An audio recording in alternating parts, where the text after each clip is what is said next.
Senga bir marta eshigini yuzingga bekitgan odaming, bir marta senga yolg'on gapirgan odaming, bir marta senga xiyonat qilib, seni keraksiz qilib, seni oyoq osti qilgan odamga hech qachon o'girilib yig'lama.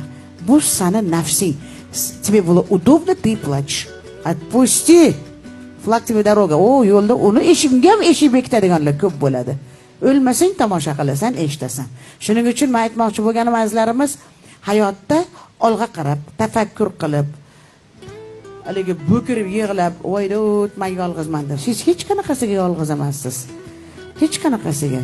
Ibodat qilgan odamni o'zi haligi er-xotin ham uyda bo'lib turib ham ibodat qilsa, er-xotin bir-biriga qaramay yolg'iz o'tirib ana qiladi, misolda kunlardir bo'lib ketadi shunaqa. Shuning uchun bugungi zamonda hech kim o'zi asli yolg'iz emas. Ibodatini qilib, ishini yaxshi ko'rib, bola chaqasiga qarab, qozonini yuvgan odamga Allohdan boshqa hech kim kerak emas. Chunki odam o'zini holiga yig'lash kerak.